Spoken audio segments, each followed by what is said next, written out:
حضور صلی اللہ علیہ وآلہ وسلم نے پہلی نماز جنازہ کس صحابی کی پڑھائی تھی؟ اسد بن زرارہ رضی اللہ عنہ۔ مدینہ منورہ سے کس صحابی نے پہلی بار اسلام قبول کیا؟ اسد بن زرارہ رضی اللہ عنہ۔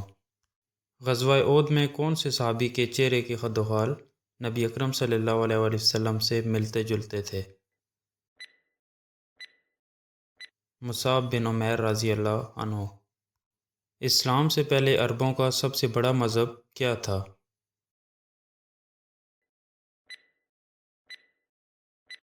بت پرستی۔ آخر میں وفات پانے والے صحابی کا نام بتائیں۔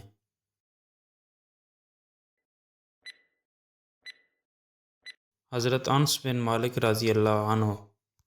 جنت البقیع میں دفن ہونے والے پہلے صحابی کون تھے؟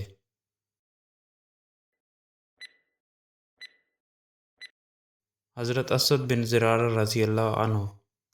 قرآن پاک میں نبی اکرم صلی اللہ علیہ وسلم کے کون سے چچا کا نام آیا ہے؟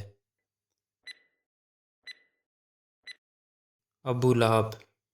حضرت فاطمہ رضی اللہ عنہ کا انتقال اپنے والد حضرت محمد صلی اللہ علیہ وسلم کی وفات کے کتنے ماہ بعد ہوا؟ 6 ماہ بعد۔ مدینہ شہر کے گرد خندق کھودنے کا مشورہ کس صحابی نے دیا تھا؟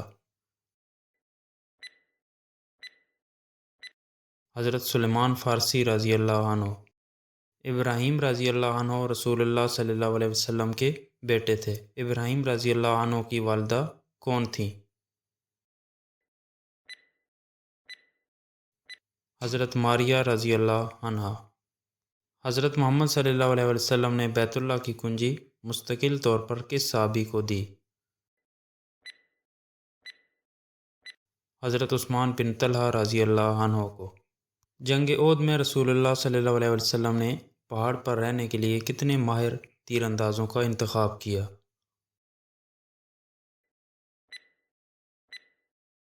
50۔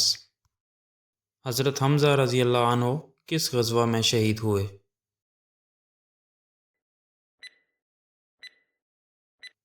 غزوہ احد۔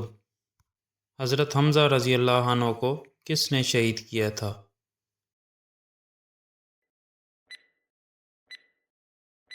وحشی بن حرب نے۔ کس صحابی نے اپنی وفات کے وقت 3 ارب دینار سے زیادہ رقم چھوڑی تھی؟ حضرت عبد الرحمن بن عوف رضی اللہ عنہ نے۔